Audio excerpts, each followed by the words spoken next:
Looks like we're gonna need the tissue paper again. I think we're gonna need the 2-ply for this one.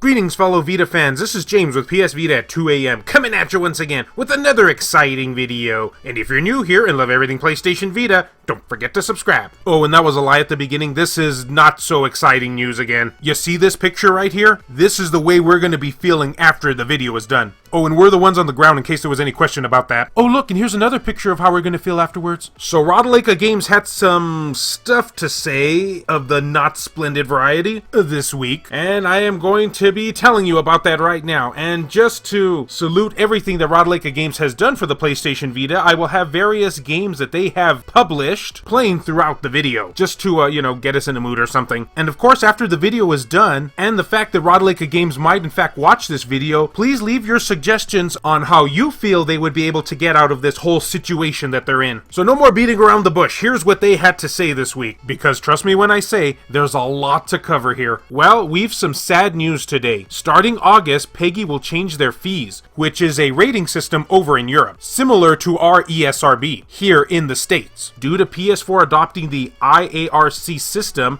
the casual games tier will be removed, meaning the cost for new PS Vita title releases will go from €250 to €1,450. Holy cow, that is one heck of a price increase. PS Vita won't be part of the IARC, because of course it's not. They go on to say this change will make it way more expensive to make PS Vita versions, as before we only had to pay €250 for one game. In other words, for it to be rated by the PEGI system. Guard Duty, for example, and we covered that with the physical edition. From now on, though, it will be that way for all games, which mostly will probably make all PS Vita versions lose money. And of course, guys, as the old saying goes, when it rains, it pours, especially when your name is James and you're trying desperately to lose weight. We're unsure what we will do from now on, as QA is still closed without a reopening time. So maybe by the time it reopens, we could be on autumn time or winter time. Very sad news indeed. Holy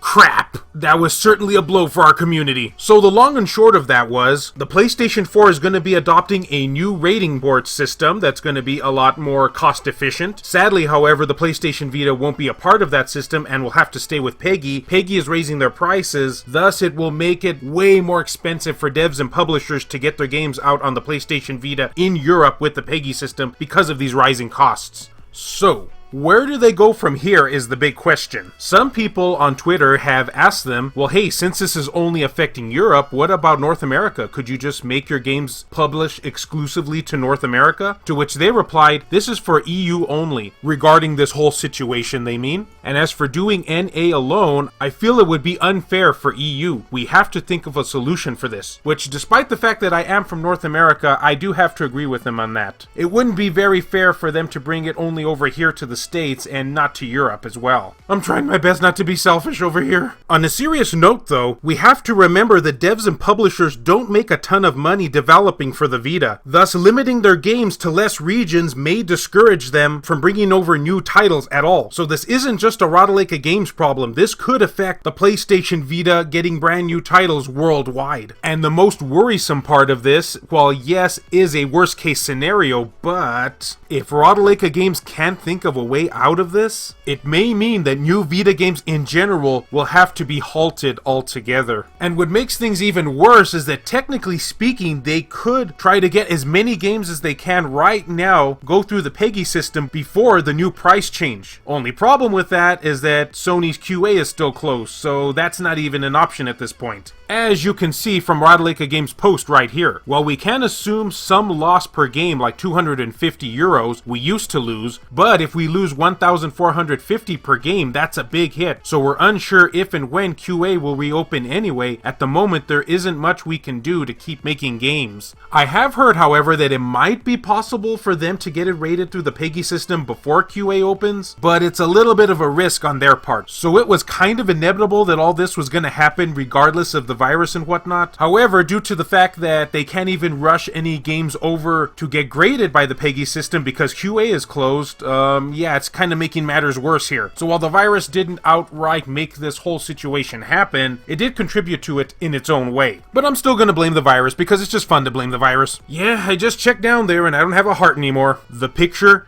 did not lie. Well guys, what do you think about this news? Ratalaika Games might even watch this video, so if you have any ideas of how they could somehow get out of this whole sticky situation, leave your suggestions down in the comments section. Maybe we can help them out in our own way. And as always, fellow Vita fans, thank you so much for taking the time out of your day to watch this video. It really means a lot to me. Love you all, and I'll see you next time.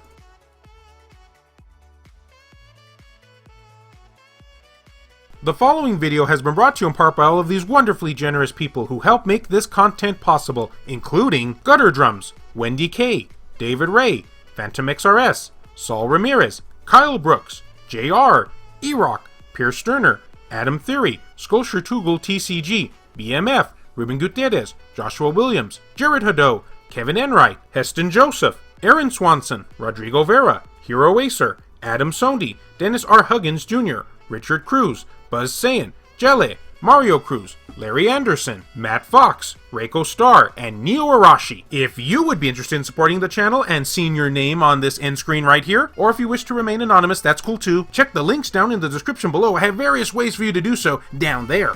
After hearing that Ratalaika news, for once, I'm left without a punchline.